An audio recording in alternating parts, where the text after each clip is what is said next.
saja litaskunu wa ja'ala bainakum mawaddatan wa rahmah. Kita harus membangun cinta dan kasih gitu kepada pasangan kita. Wajah lamun hirup teh kudu jeung uripna, cager kudu jeung benerna. Tipsnya adalah kita masalahnya berbuat baik terhadap orang tua, tapi juga jangan sampai juga melakukan maksiat.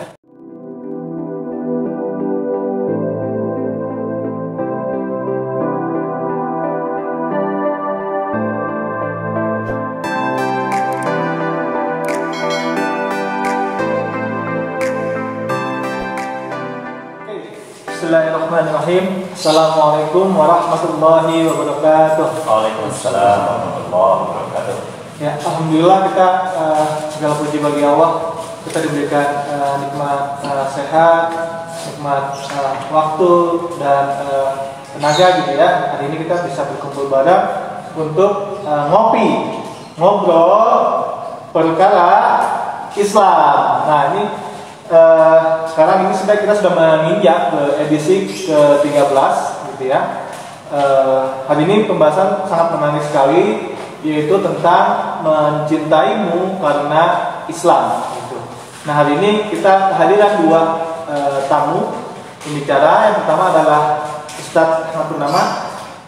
Assalamualaikum.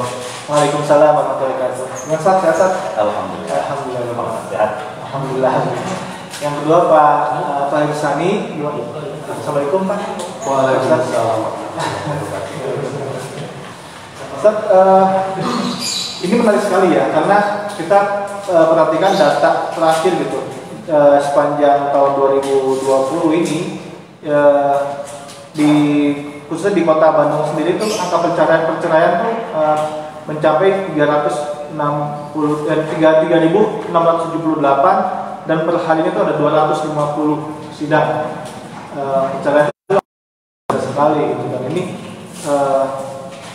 menjadi kekhawatiran kita semua bahwa ternyata memang ini menjadi problem yang di depan mata gitu. Jadi bahwa bukan masalah yang jauh, ternyata masalah yang dekat dengan kita. Yang pertama ke Ustadz Ahmad, gimana Pak perspektif Islam dalam memandang perihal ini? Karena juga pada akhirnya kan nanti anak yang kena kan ya, dari perceraian ini. Nanti gimana Pak?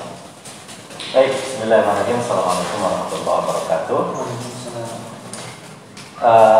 Terima kasih Pak Heril dan juga Pak Haji dalam hal ini perspektif lebih khusus di keluarga begitu ya, karena ini merupakan basis lah gitu ya, fondasi gitu, diambil dari keluarga dulu seperti itu. Ya prihatin memang ya kalau kita mendengar tadi ya 3.000-an kasus gitu ya. 250 ini baru udah berapa lama ya? Panjang 2020 dari baca 2020 dari darah dan ini. Ya. Memang juga tidak bisa kita pungkiri ya dengan kondisi apalagi COVID seperti saat ini gitu ya. Konon katanya gitu ya, khususnya dari sisi ekonomi yang nantinya juga akan berdampak tadi terhadap kehidupan keluarga gitu ya. Katanya dampak ekonomi ini sebetulnya hanya kena ke menengah ke bawah sebetulnya. Katanya Pak Ali gitu kan. Kalau menengah ke atas itu sebetulnya enjoy aja. Mereka sudah punya tabungan, ya kan? Jadi katakanlah sekarang harus WFH, gitu ya, harus pakai kuota, gitu kan? Tidak harus bekerja. Punya tabungan ya tinggal pakai tabungannya. Tapi kita bayangkan, gitu ya, orang yang mungkin ada yang mungkin untuk makan itu dia harus keluar rumah, gitu ya. Kalau tidak ke rumah dia tidak akan bisa mendapatkan nafkah. Bisa kita bayangkan gitu ya. Yang harian, bayangkan gitu. Dan itu Indonesia sama gitu ya, kita sebagai negara berkembang seperti itu. Bahkan juga untuk WFH harus daring, ya, harus belajar secara online. Kita mau mungkin insya Allah di sini ya tidak terlalu kesulitan. Saudara-saudara kita di daerah buat kuota tuh sudah tidak punya uangnya, harus naik ke gunung gitu supaya ada sinyal dan sebagainya gitu. Seperti ini gitu. Ya wallahu alam sih menurut para ahli memang juga apa artinya ini tentu peranan namanya ya peranan pemerintah juga memberikan porsi yang cukup penting gitu ya. Tapi ya udahlah, itu mah kan memang wilayahnya terlalu apa ya, luar kendali ya. Luar kendali. Cuman tetap saja pada akhirnya kita sebagai seorang muslim, sebagai seorang mukmin, kita harus sangat paham ya. Kita harus paham, kita harus bahwa rezeki ya kan yang sudah jamin itu, jodoh sama mati itu di tangan Allah Subhanahu wa taala. Nah, oleh karenanya maka kita memang harus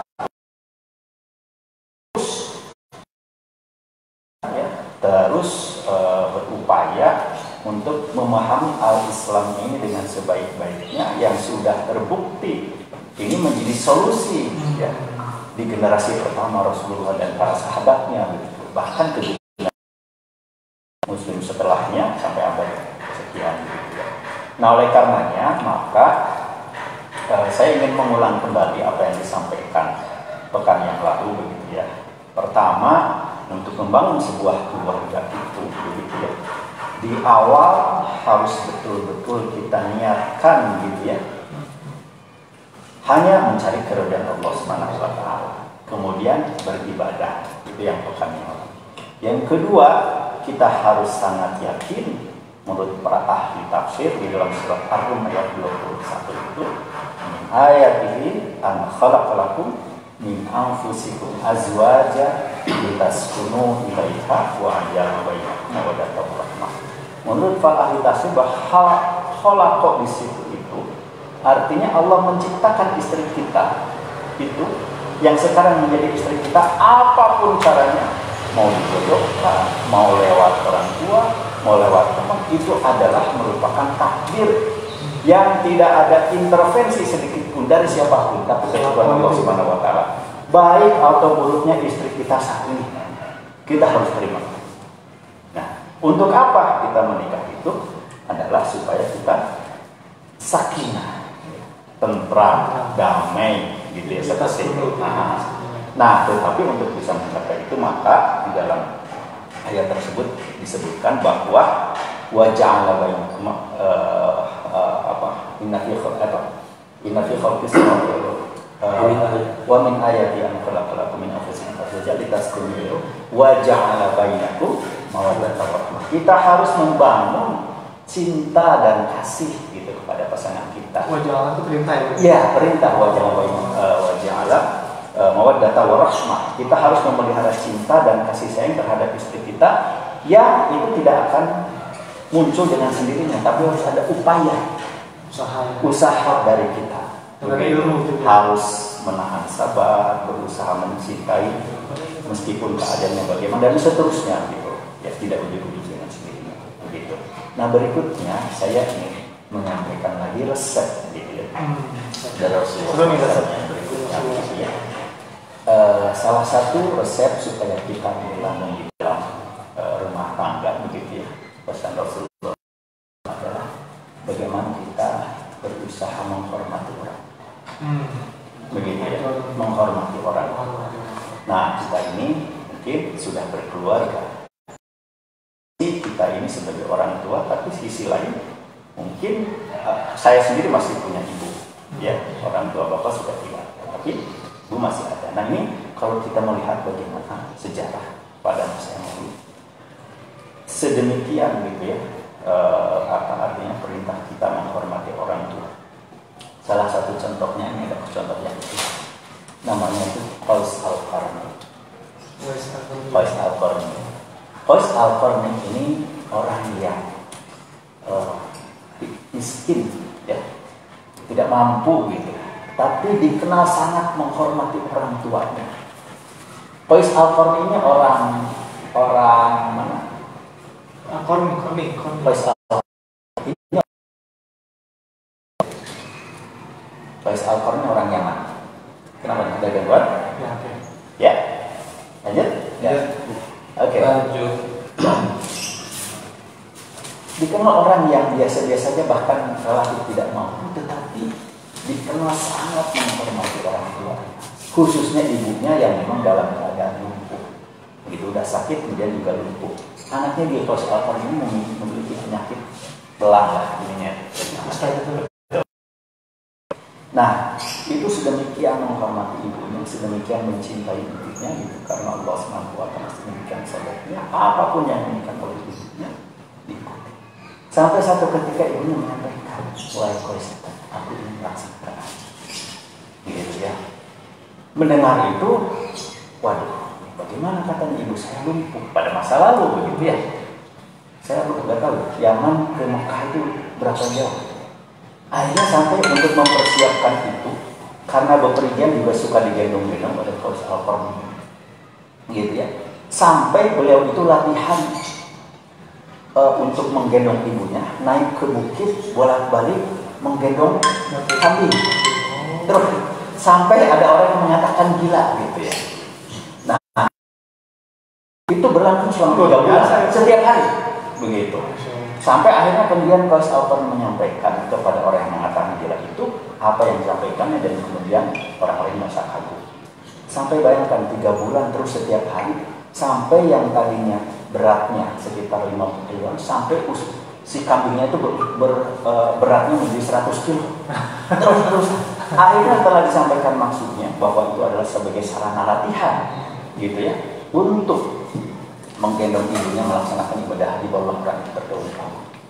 Ini sangat luar biasa hormatnya seorang anak kepada seorang.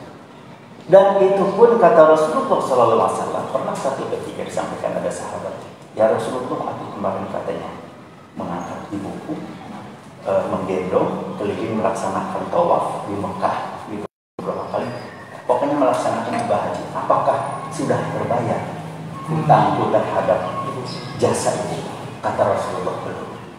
Ini sahabat Saudi sudah seperti itu. Nah, ini apa artinya? Sedemikian. Makanya kan satu hadis itu menyebut surga itu ada di bawah 8 kaki. Gitu ya. Nah, ini salah satu juga resep bagaimana agar kemakan ada di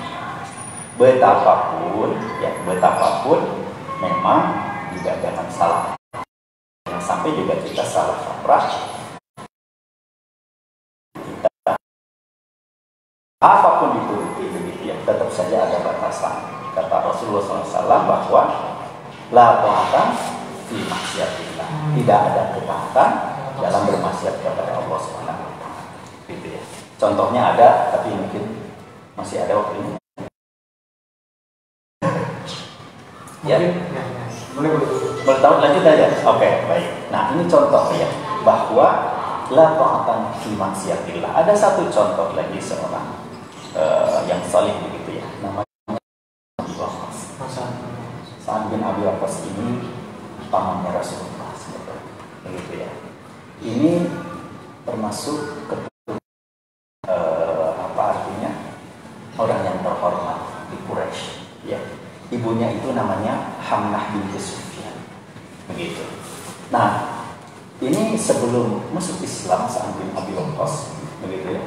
Ini orang yang terhormat, hidupnya perlente, pokoknya banyak disukai lah gitu orang terhormat. Setelah kemudian Sa'ad bin Abi Waqqas ini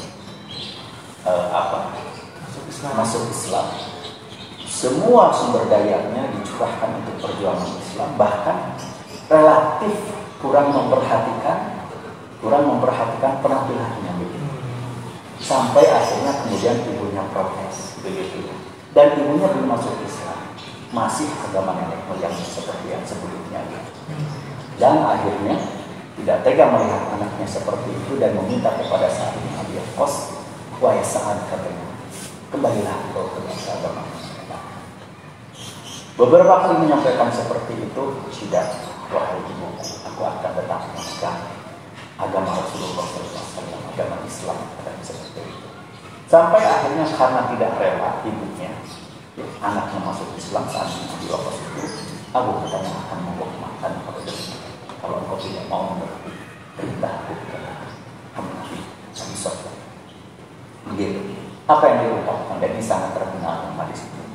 Sa'ad bin Abi Waqqas mengatakan, wahai ibuku, kalau engkau memiliki 70 nyawa dan nyawa tersebut lepas satu persatu, aku tetap tidak akan melepaskan agama yang sudah menjadi keyakinanku, gitu ya, dan ini membawa kebahagiaan yang aku.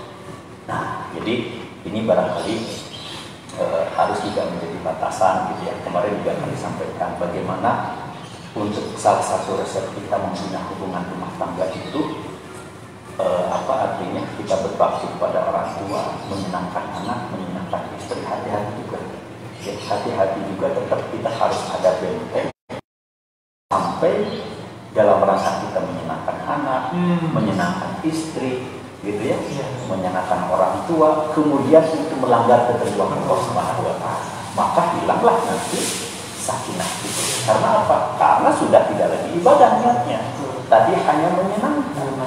Dan kadang-kadang kalau kita lihat punten, ya, kalau kita lihat punten, orang-orang yang korupsi segala macam, coba kalau kita tanya niatnya, iya kan? Pasti untuk anak dan untuk istri, pasti untuk keluarganya, gitu. Seperti itu, ya. Nah, tetapi caranya salah, begitu. Nah, ini tentu Allah tidak ridho, gitu. Coba ditanya, pasti untuk anak dan untuk istri. Bahkan mungkin mikirnya untuk anak, kalau mungkin bawa 7 turunan. Tapi salah, gitu, ya. Mencintai, menyenangi, atau ingin menyenangkan tetap salah langkahnya, gitu. Maka kita juga harus punya filter, ya. Tidak semua keinginan anak kita, istri kita dituruti kalau memang itu akan bermaksiat kepada Allah, membuat dosa. Bahkan kalau korupsi sudah menjadi perbuatan kriminal. Nah, ini mungkin apa artinya? Berapa yang disampaikan? Kalau masih ada waktu bisa jual lagi nih. Mungkin di siapa ya? Jadi intinya pertama harus dilandasi oleh niat karena Allah, ya. Betul. Dan mencari ridho Allah. Yang selanjutnya adalah tadi bahwa Allah itu sudah menentukan pasangan kita dan itu takdir tanpa ada campur tangan manusia di sana. Dan hakikatnya begitu, dan kita sendiri yang mengusahakan, ya, mawadah dan warahmah. Betul.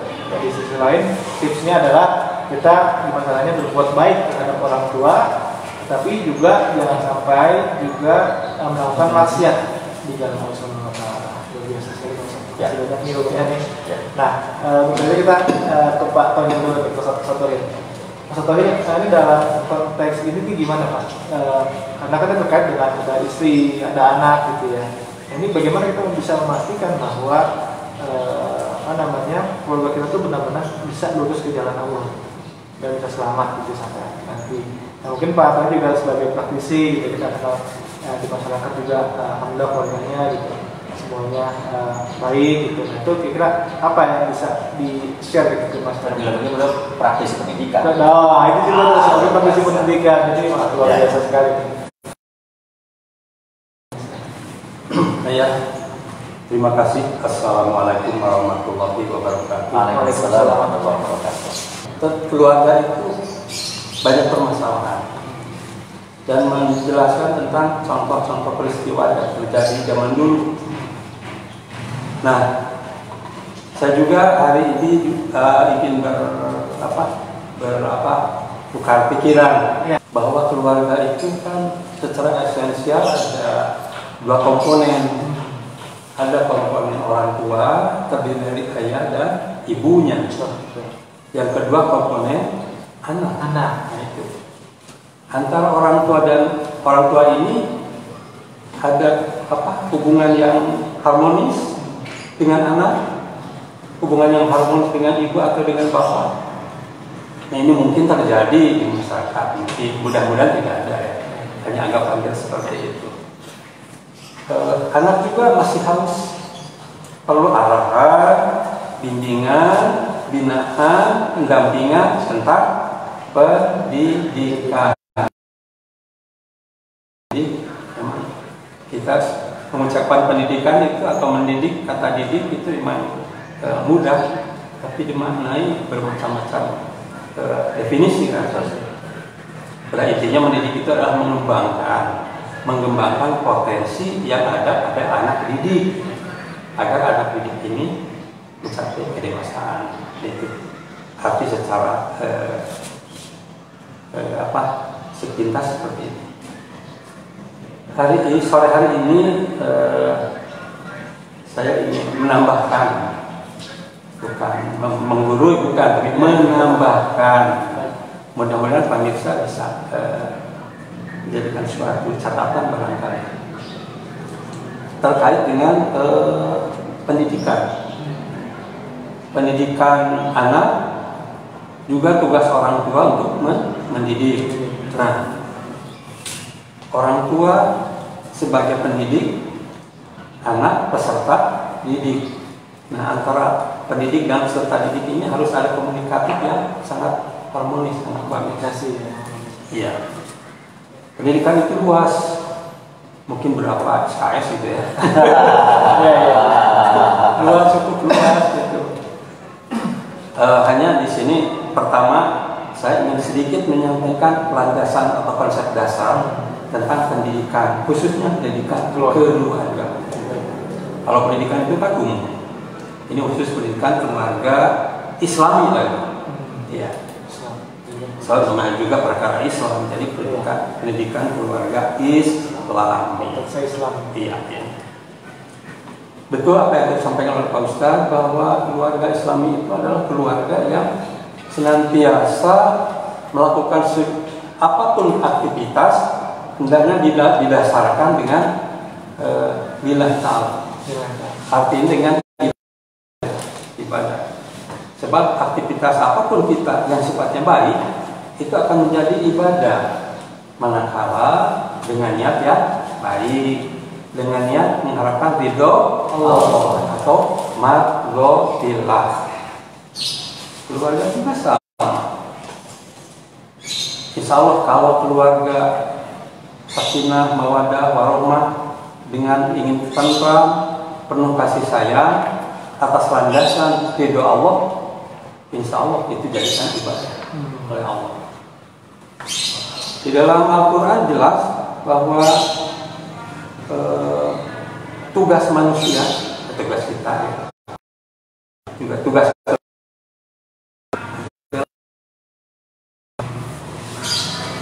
apapun yang kita kerjakan adalah akan jadi ibadah. Dalam surat Al-Adiyah sudah saya menyampaikan Bismillahirrahmanirrahim. Wa ma khalaqtul jinna wal insa illa liya'budun. Allah tidak akan menciptakan jin dan manusia kecuali hanya satu, untuk ibadah. Termasuk keluarga juga, suami, istri, anak, intinya untuk ibadah. Anak aktivitas juga untuk ibadah. Kemudian aktivitas bapak dan istri dan bapak itu juga untuk ibadah. Kalau didasarkan niat untuk ibadah, niat karena Allah, mardotillah, itu jadikan ibadah. Tugas kita ibadah di dunia ini, bukan apa-apa. Sebagai ibadah. Iya. Itu tergantung niatnya. Kalau niatnya kurang bagus atau tidak bagus, tidak bisa jadi ibadah. Contohnya niat korupsi, itu mah jahat itu mah. Bukan jadi suatu ibadah. Innamal a'malu binniyat. Sesungguhnya setiap amal perbuatan itu tergantung niat yang ada di hati. Oleh karena itu, para pemirsa keluarga yang kami hormati, bahwa setiap aktivitas di lingkungan keluarga coba satu titik saja niatkan untuk beribadah. Mencari nafkah untuk ibadah. Kemudian ibu-ibu untuk melakukan aktivitas memanfaatkan harta rezeki dari suami itu ibadah. Itu keperluan anak-anak juga ibadah. Nah itulah. Kemudian sering kita mungkin membaca di dalam surat apa? Di dalam sholat. Inna sholati wa nusuki wa mahyaya wa mamati lillahi rabbil alamin. Bahwa sesungguhnya sholatku, ibadahku, hidupku, matiku Bila hanya untuk Allah, hanya untuk ibadah. Nah itu landasan tentang keluarga. Kaitan dengan pendidikan, itu konsep dasar pendidikan itu menurut saya itu ada 4. Ada 4. Oke. Pertama, pendekatan kultural. Ini dilakukan pendidikan zaman dulu Pak, dan mungkin Islam belum ada mungkin. Saya juga tidak tahu kan. Saya lahir di muka bumi ini setelah ada Islam. Iya. Nah, dulu kita jeung kuritna kan. Cager, bager, bener, pintar, sama lagi singer. Pintar. Nah itu mempunyai filsafat itu orang tua. Singer itu penyanyi Pak maksudnya?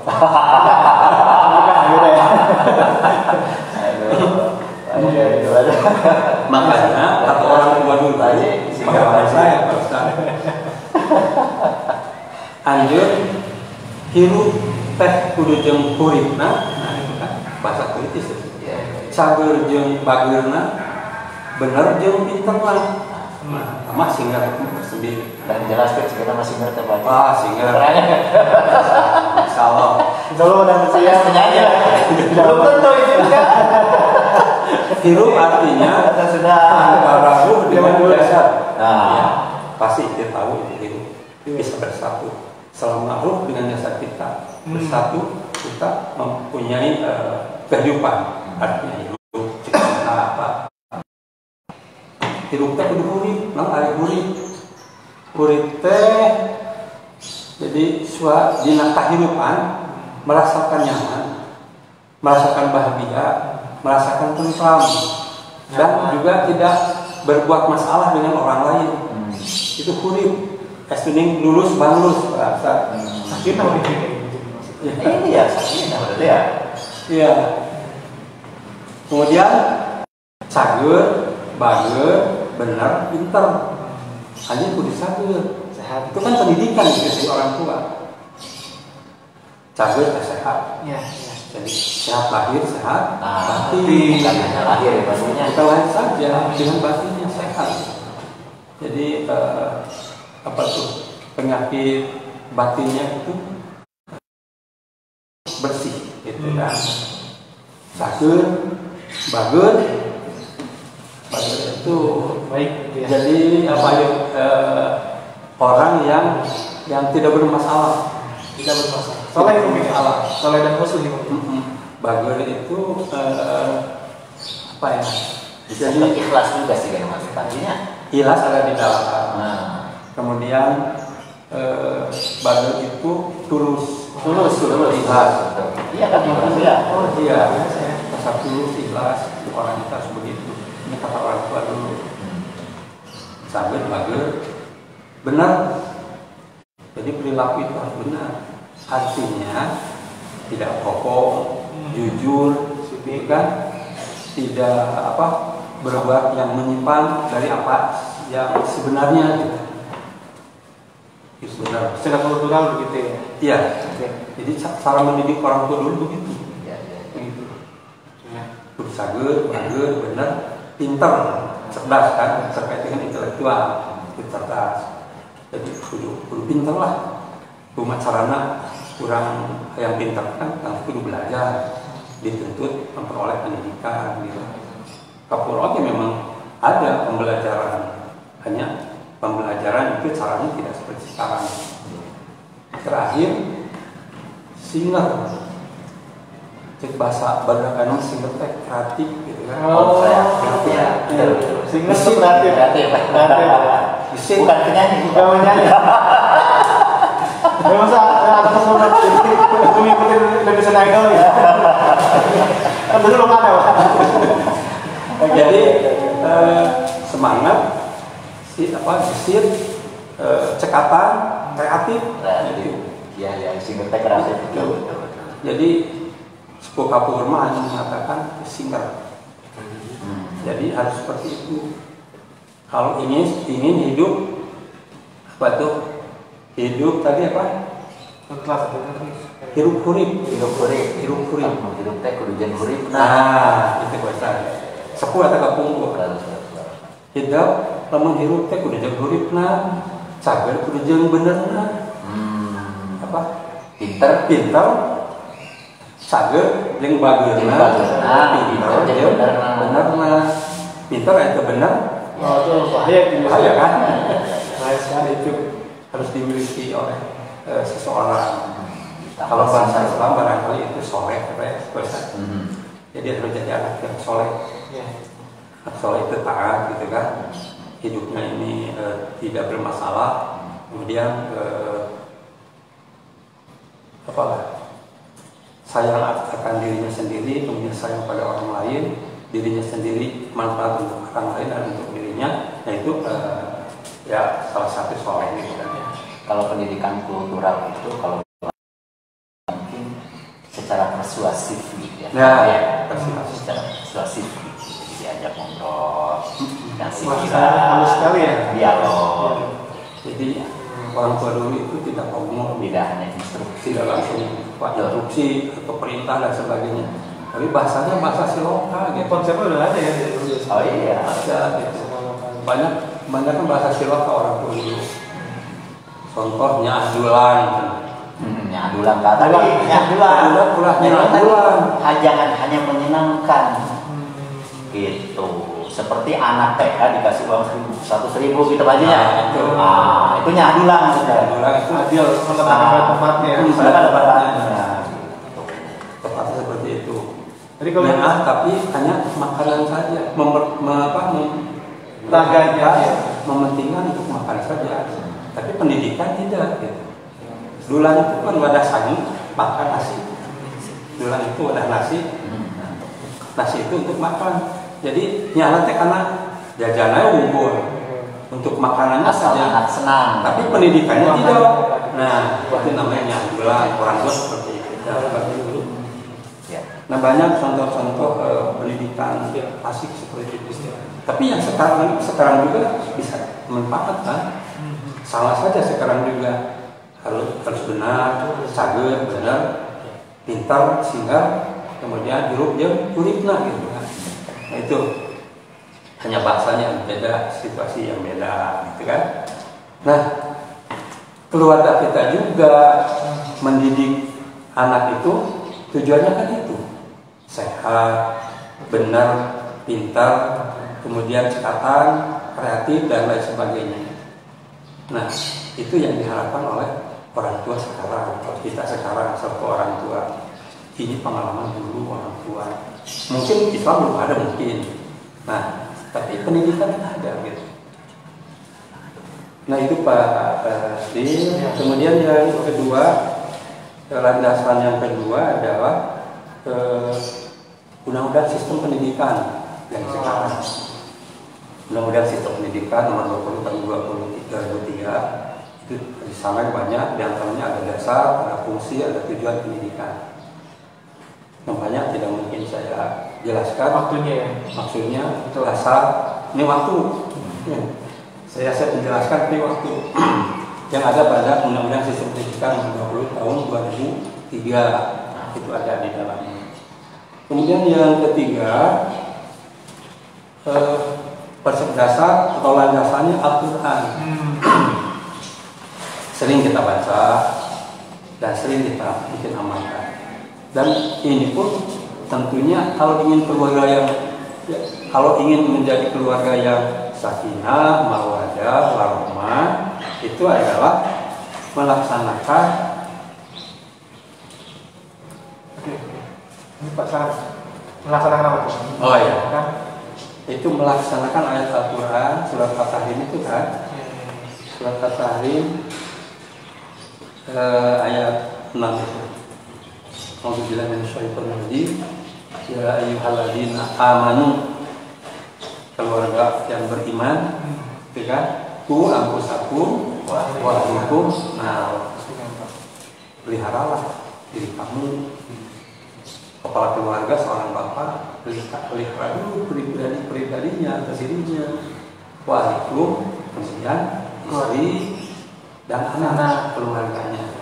Jadi mana mungkin anak istri bisa taat dan patuh kalau bapaknya sendiri yang tidak memelihara diri itu. Jadi ampusikum dulu ya. Nah, ambil dulu, baru ahlikum, keluarga. Itu. Insya Allah keluarga akan nyaman dan tentram selama pertama marhamatullah, mengharapkan ridha Allah. Yang kedua itu melaksanakan memelihara keluarga, dirinya, keluarganya. Memelihara apa? Karena Allah akan menjelaskan bahwa orang beriman itu disediakan kanar. Nah, itu neraka ya. Nah, disediakan anak. Jadi kalau tidak memelihara diri, tidak memelihara keluarga, dibiarkan begitu saja, bukan juga sakinah mawaddah warahmah. Si anak mau dibilang, ya kan? Ancamannya jelas ya. Ancamannya jelas di sana. Bahkan dijelaskan ayat itu, yang neraka itu seluruhnya bahan bakarnya adalah manusia dan batu. Kemudian masih ada? Mungkin kita terakhir mungkin Pak, yang kapan mungkin singkatnya Pak? Nomor 3 ya? Oh iya, nomor 3. Kemudian yang 4 itu ada juga ayat Al-Quran yang lain, surat An-Nisa ayat 9. Wa yasal ladina law tarku min khalfihim dzurriyyatan apa dan seterusnya. Hendaklah merasa takut seandainya meninggalkan keturunan anak yang lemah. Nah, ketika lemah di sini bisa lemah ilmunya, lemah mentalnya, lemah akhlaknya, lemah kesejahteraannya. Konteks ayat ini karena sebelum ayat itu menceritakan tentang ahli waris, tentunya di sini haknya adalah kaitan dengan kesejahteraan hidup. Tidak boleh lengah dan lemah. Tapi bisa dianalogikan dengan lemah ilmunya, lemah mentalnya, lemah akhlaknya, lemah imannya dan seterusnya.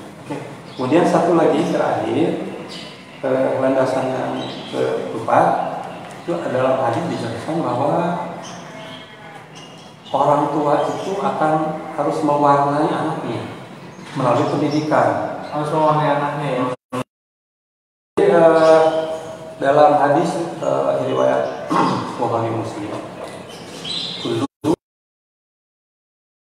fitrah Pak bawaku yuhawidanihi ayu majisanihi ayu Pak bawaku yuhawidanihi ayu majisanihi ayu nasiro ini. Setiap anak yang lahir itu membawa fitrah, membawa potensi yang dasar untuk dikembangkan oleh orang tuanya.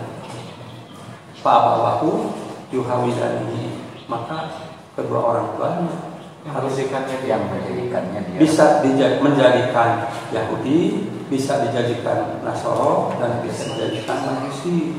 Itu jadi tergantung. Jadi orang tua yang mewarnai anaknya gitu. Ya, yang mewarnai anak itu adalah tergantung orang tua. Mau dihitamkan, mau diputihkan, mau dihijaukan, atau mau diapakan gitu. Karena itu orang tua punya peran yang sangat penting, yang sangat utama. Bahkan orang tua itu adalah seorang pendidik yang pertama dan utama untuk mewarnai anak-anaknya. Gitu. Ini menurut pendidikan dan menurut Rasulullah seperti itu. Mungkin itu dulu Pak. Ini ada ada giveaway Pak. Jadi ada hadiah nih buat para pemirsa di rumah ya. Jadi ada giveaway dari Ibu berupa Oriflame 2 piece. Oke, pertanyaan yang pertama. Sebutkan nama sahabat Rasulullah SAW yang menggendong ibunya di saat haji mungkin, saat haji. Dia berhaji ya Ustaz ya. Jadi sebutkan tadi Pak Ustaz sudah menjelaskan seorang sahabat Rasulullah yang menggendong ibunya untuk haji. Gitu. gitu. Dan tadi dijelaskan tuh naik turun gunung gitu ya, gendong domba. Gitu. Nah yang kedua adalah sebutkan tujuan pendidikan dalam ungkapan Sunda yaitu cager dan seterusnya. Nah itu tadi tuh seru banget tuh dalam konsep pendidikan secara kultural gitu, ternyata ada sebuah kalimat. Nah itu sebutkan gitu ya. Yang pertama tadi sebutkan sahabat Rasulullah yang menggendong ibunya untuk pergi haji gitu ya. Yang kedua sebutkan tadi istilah tujuan pendidikan dalam konteks kultural bahasa Sundanya tadi disampaikan oleh Pak Ustadz. Silahkan komen ya di bawah ini itu di live Facebook kita tunggu jawabannya. Ada 2 hadiah dari ibu ya berupa produk Oriflame, jadi biar lebih strong lagi. Belum ya, itu yang ditanyakan ya. Siap. Ini luar biasa sekali pembahasan sore ini Pak Ustadz. Jadi bahwa memang ternyata dalam konteks kultur, di konteks kultural ada gitu, dan itu dalam ya, detail ini bahkan nggak boleh pinter aja, tapi kalau nggak benar juga bahaya gitu. Nah ini gimana Pak Ustadz dalam memandangnya dalam konteks Islam? Oke, saya lanjutkan lagi dengan step ya. Baik. Tadi pertama orang tua ya. Betul, untuk memelihara tadi cinta kasih keluarga kan temanya itu ya termasuk juga. Ada 2 lagi kalau harus kita miliki ya agar keluarga kita tahu gitu yang berbahagia. Yaitu yang berikutnya berarti yang kelima bekal takwa. Takwa dalam Islam itu apa bekal takwa? Begitu ya. Takwa itu di dalam Al-Quran disebut ada 259 kali. Dalam Al-Quran. Ya. Serius banget itu. Berarti penting begitu ya. Kan penting seperti model misalnya dalam surat Ar-Rahman bagaimana Allah mengulang-ulang sampai 33 kali ya. Dalam satu surat 33 kali. Bukan kata takwa. Fabi ayyi ala gitu ya. Itu sampai diulang 33 kali untuk menunjukkan kan artinya fabi ayyi ala maka nikmat aku yang mana yang engkau usahakan, sebutkan lagi nikmatnya sampai diulang. Artinya sedemikian banyak nikmat yang diberikan Allah SWT. Ini kaitan dengan takwa sampai 200. Allah SWT mengulang-ulang kalimat takwa gitu. Dan bagaimana ganjaran orang yang bertakwa banyak sekali. Jadi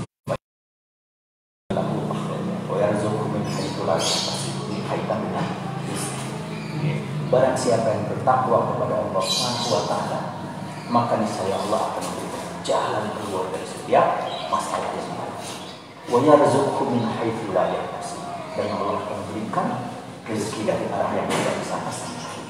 Kan kalau tadi kasus ya sampai 250-an kasus tidak setiap hari, kasusnya sampai 3.000. Coba ditanya, mungkin akan banyak yang menjawab alasan ekonomi itu kan yang dipandang oleh orang kebanyakan yang disebut dengan rezeki itu adalah materi ekonomi. Tapi dijawab juga oleh Allah.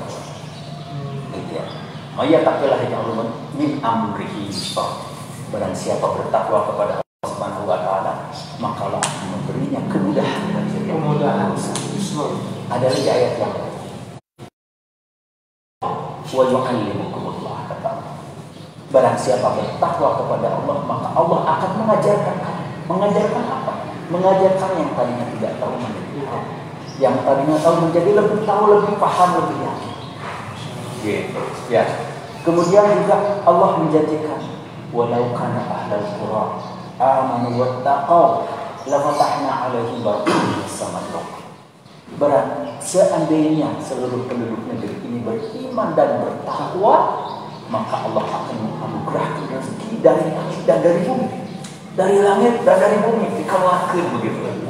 Dalam konteks yang lebih kecil, barang siapa penghuni keluarga itu beriman dan bertakwa, maka Allah akan menganugerahkan rezeki ya, dari langit dan dari bumi. Rezeki itu apa? Tentang duit lain. Oh iya, duit dulu. Udah Kita jarang mensyukuri saat misalnya nih zaman COVID seperti sekarang. Iya, saya tuh nikmat loh. Sehat nikmat luar biasa. Betapa kemarin ada kasus di Surabaya, gitu ya. Sekeluarga meninggal ya Pak Haji. Kakaknya, suami istri, kakaknya, anaknya, ibu sama anak tinggal tersisa satu orang. Dia sebatang kara ditinggalkan oleh keluarganya. Gitu ya. Teman saya dekat rumahnya di sini, gitu ya. Anaknya masih kecil-kecil berarti. Kecelakaan tunggal, pulang dari sorean, anak masih kecil, meninggal, usia masih di bawah saya lagi. Sekarang punten janda itu harus mencari nafkah sendiri. Bukankah punya suami itu adalah istri? Kita sering nggak itu ya. Kita sering kali menjadi bahwa yang namanya rezeki itu duit aja duit gitu. Jabatan yang tinggi, rumah yang dan sebagainya. Kesehatan saja kita sering tidak mencapai apa yang seperti itu. Nah, rezeki. Jadi tadi janji Allah Subhanahu Wa Taala banyak sampai 200. Nah, salah satu ciri orang takwa itu apa? Ya, di dalam surat Al-Baqarah di awal-awal Allah menyebutkan Al-Islam dan kalau kita bilang itu kuda lil muttaqin. Siapa yang takwa? Orang yang beriman. Alladzi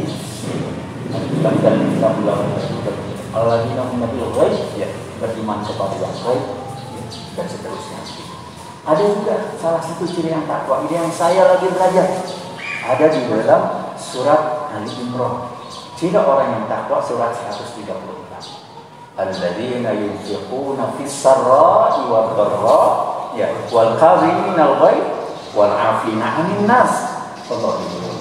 Apa artinya? Alladzina yunfiquna fis sarra. Nih, kebetulan sangat nyambung dengan pembangunan masjid kita saat ini. Yaitu orang yang menginfakkan hartanya dalam keadaan lapang maupun sempit. Lapang maupun sempit, gitu ya. Dalam keadaan lapang berinfak, biasa artinya gitu ya. Sempit itu ya. Nah, meskipun banyak juga yang lapang tapi kita infak. Tapi orang yang sempit dia berinfak, itu kan luar biasa begitu. Orang yang berinfak 500.000, gitu ya, gajinya sebulan 1,5 juta. Dengan orang yang punya gaji 10 juta 500.000, kira-kira beda secara logika ya. Meskipun pada akhirnya bergantung pada keikhlasannya, gitu ya, seperti itu. Tapi bagaimana pengorbanan? Yang kedua, ya, ciri orang yang takwa adalah wal kadhiminal ghaidh wal 'afina, yaitu orang yang menahan amarahnya dan memaafkan kesalahan orang lain. Ini yang terakhir saya masih saya masih ini salah satu di keluarga ya. Bagaimana dengan itu? Kita menahan amarah, memaafkan orang lain yang berbuat salah. Kalau kita yang arti menahan amarah, orang lain salah, kita menahan amarah. Itu luar biasa. Minta maaf udah. Minta maaf mudah, tapi memaafkan. Tapi yang lebih susah tadi, kalau kita menahan amarah, kemudian juga memaafkan terhadap orang yang kita hormati, terhadap bos kita, terhadap atasan kita, terhadap orang yang kita hormati, tokoh masyarakat misalnya, gitu. Meskipun memang dia kehel, tapi kemelah. Tapi bayangkan menahan amarah. Yang orang lain itu salah, tapi kita berhak marah siapa? Anak istri. Anak kita salah, istri kita salah, gitu kan? Tapi sama kita ditahan amarah kita, dimaafkan kesalahan itu bukan hal yang mudah. Aduh, banget itu. Masya Allah. Ada komentar saya masih. Oh ya Allah, luar biasa beratnya. Nah, ini banyak juga ciri-ciri lain takwa. Yang terakhir, bekal yang harus kita miliki agar keluarga kita harmonis, begitu ya, adalah bekal. Ya, kita ingat pesan Rasulullah SAW bahwa doa adalah senjata seratus, begitu ya. Nah, setiap aktivitas kalau kita lihat Rasulullah mengajarkan luar biasa Islam ya. keluar dari rumah berdoa, gitu ya. Mau bercermin berdoa, mau ke WC berdoa, keluar kita berdoa. Detail. Kecuali di dalam ini saja, kamar mandi saja yang tidak boleh. Ini yang juga salah kabar kalau sok nyanyi tidak boleh. Bahkan punten kita mau berhubungan suami istri itu harus kita berdoa. Dan ternyata punten ya, saya punya ini Pak Haji, pengajian, gitu ya. Ngobrol ditanya bahwa saya sampaikan kita dalam berhubungan suami istri pun harus berdoa. Ada yang mau? Makanya sudah matang ya? Ada orang. Iya. Iya, kasih tahu waktu akad nikah. Kita doanya ini. Pondok itu ya. Gitu ya. Yang Rasulullah menjamin kalau Saking semangat. yang Rasulullah menyampaikan kalau kita berdoa sebelum berhubungan suami istri, Allahumma jannibna syaitan wa jannibna syaitan ma razaqtana, apa-apa. Ya Allah, jauhkanlah kami dari setan dan jauhkanlah setan dari rezeki yang telah Kau berikan kepada kami. Istri itu rezeki. Kita harus berdoa. Kata Rasulullah, kalau kita membaca doa itu sebelum berhubungan, maka insya Allah anak kita akan terhindar dari godaan syaitan. Nah, ini dan banyak coba Rasulullah mengajarkan mau naik mobil berdoa, mau belajar berdoa, gitu kan? Kalau tidak apa, bismillah dengan minimal dengan apa? Bismillah. Ya, karena kata Rasulullah suatu aktivitas yang tidak diawali dengan Bismillah dengan nama Allah, maka pekerjaan itu akan sia-sia. Nah, alhamdulillah sudah lengkap utang saya. Jadi sudah ada 6 bekal, 6 resep. Ya, saya bukan ingin menyampaikan pada pemirsa, bukan masyarakat, apalagi kepada ini, gitu ya, Pak Haji, pada kita semuanya. Ini mah resep dari Rasulullah SAW, dari Allah Subhanahu Wa Taala, khususnya buat saya pribadi, gitu ya. Saya juga masih terus belajar dan mari kita sama-sama belajar. Itu Pak Haji. Masya Allah, itu luar biasa sekali. Sore ini terkait masalah mencintai karena ternyata ilmunya itu luar biasa juga banyak sekali. Ilmunya banyak, tapi penerapan Kita mempraktikannya. tinggal kita praktekkan insya Allah. Dan memang harus diperjuangkan kalau mempraktikan itu. Karena ketika sudah dipraktikkan menerus, maka nanti di alam bawah sadar akan melakukan sendiri secara otomatis. Nah, cuma ketika sadarnya itu untuk melakukan itu sering lupa gitu ya. Itu tantangan buat kita semua. Jadi tadi dari Ustaz Ahmad bahwa tadi itu adalah takwa ya Pak ya. Takwa, dan ciri orang bertakwa itu pertama dia mengeluarkan infak di kala lapang mimpi. Ya, saya sendiri dua tadi menahan. Nah, ini penting, menahan amarah gitu ya, dan memaafkan orang lain. Itu tantangan sekali untuk kita semua. Dan yang terakhir tadi adalah doa. Dan doa adalah senjata bagi orang Islam gitu maksudnya. Nah, ini ada pengumuman sudah. Alhamdulillah, pengumuman sudah ada. Pemenang pertama jawabannya adalah Wais Al-Qormi, yaitu Kang Hafizul Muhammad. Masya Allah, ini buat istrinya nih, biar celong. Yang kedua belum ada. Oh, jangan belum ada, karena belum lengkap. Jadi ada Cager, Bagel, Indra, benar, satu lagi tadi apa? Ya, Cager, Bagel, Indra, benar, satu lagi apa? Nah, tadi yang disangka penyanyi, ternyata bukan, ada kreatif ya. Nah, itu apa dalam bahasa Sundanya? Tinggal satu lagi nih, kita tunggu. Masya Allah, jadi konsep memang konsep berumah tangga itu nggak bisa sembarangan aja ya. Itu maksudnya kita udah rasa, wah saya cinta nih kalau saya udah kerja gitu ya, dapat pendapatan, terus ngomong ke orang tua, wah gitu ya, makan nggak makan asal ngomong gitu. Ternyata memang dilandasi dengan konsep yang kuat. Dan tadi ditarik oleh dua pembicara sekarang ini, di Pak dari Pak Ahmad, ternyata itu ditarik dulu ya, ibadah karena Allah dulu itu pondasi. Itu fondasi dasarnya di situ. Karena ketika tidak ada itu, maka sulit untuk membangun karena nggak ada dasarnya itu ya, tujuannya. Ya. Jadi kalau istilahnya kalau melakukan sesuatu itu harus jelas strong why-nya, gitu ya. Alasan yang paling kuat, yang paling terdalam, sehingga dengan kondisi apapun kita akan ke situ. Gitu ya Mas Ati ya. Jadi mungkin terakhir sambil nunggu menang giveaway kita waktu sedikit sekali. Dari Pak Nuril menutup terakhir dan dari Pak Ahmad singkat saja Pak. Jadi sedikit saja. Singkat saja. Kalau tadi istilah orang tua dulu, Ya. hirup yang huripna, sageun jeung bageuna, benar yang pintarna. Terus barangkali tidak salah kalau ditambahkan iman dan takwa. Orang iman belum tentu takwa, betul ya? Ada juga orang beriman tapi nggak bertakwa, tidak bertakwa. Kalau takwa pasti iman. Iya, kalau takwa pasti iman. Iman belum takwa. Kalau iman belum tentu takwa. Yang kedua lagi tambahan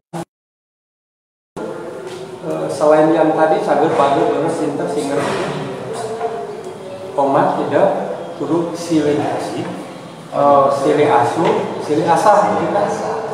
Asih, asuh dan asah. Nah itu pernah ada di bahasa itu di jalan silih asah, silih asih, silih asuh. Perlu dijelaskan atau? Mungkin itu dijelaskan ya. Kalau sudah habis, Pak Ahmad lah mungkin. Ya, tadi kan kalau mau ikut resep untuk supaya kita dalam pernikahan ada 6 itu, tapi dalam pelaksanaan luar biasa. Sampai sekarang pertanyaan terakhirnya, terus kalau sekarang sudah terlanjur bagaimana? Dulu niatnya lain kedingnya, gitu. Kemudian kita tidak merasa bahwa itu bukan takdir istri kita, gitu ya. Istri itu bukan takdir kita, gitu.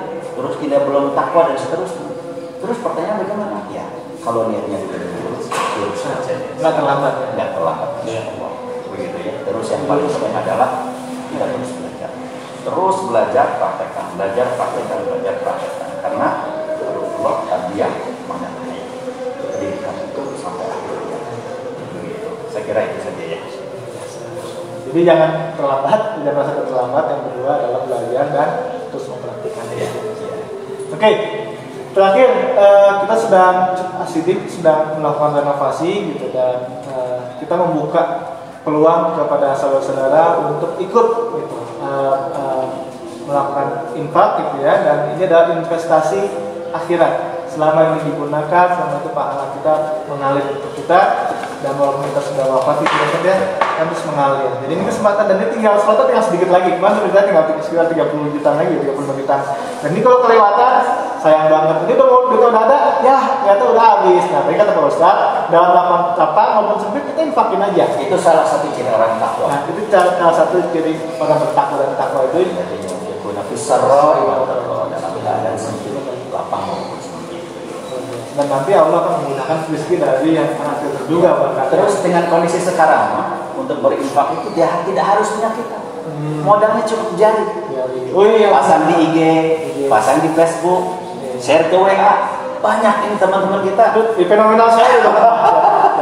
Tidak harus, sekarang cukup menjadi influencer saja begitu. Ya. Dan itu pahalanya tetap dapat ya. Walaupun jadi kita mendapat pahala dari yang melakukan sekarang. Dengan jarak yang jauh sampai ke Irian juga. Nyampe Pak Haji. Amerika Pak Haji. Jadi ini kesempatan kita untuk berinfak, yang benar untuk mengajak teman-teman kita, sahabat kita, kerabat-kerabat kita, bos kita gitu ya, ataupun kita misalnya untuk ikut berinfak. Nah, langsung saja ke rekening 018 01 0553 atas nama DKM Asidik. Saya ulang, ke Bank Syariah Mandiri, 2 nomor rekening 201 2018 01 0553 atas nama DKM Asidik. Oke, jangan follow Instagram kita, YouTube kita, dan Facebook kita, yaitu Masjid Asidik Official ya, karena nanti saudara-saudara semua, pemirsa semua akan mendapatkan notifikasi dari postingan terbaru kami gitu ya. Semoga bermanfaat. dan bisa dipraktikkan dalam kehidupan sehari-hari dan menjadikan keluarga kita menjadi keluarga sakinah, mawaddah, warahmah. Ya, alhamdulillah kita sudah di ujung waktu. Kita tutup diskusi kali ini ngobrol perkara Islam untuk edisi ke-13 ini dan baca alhamdulillahirabbil alamin. Wassalamualaikum warahmatullahi wabarakatuh.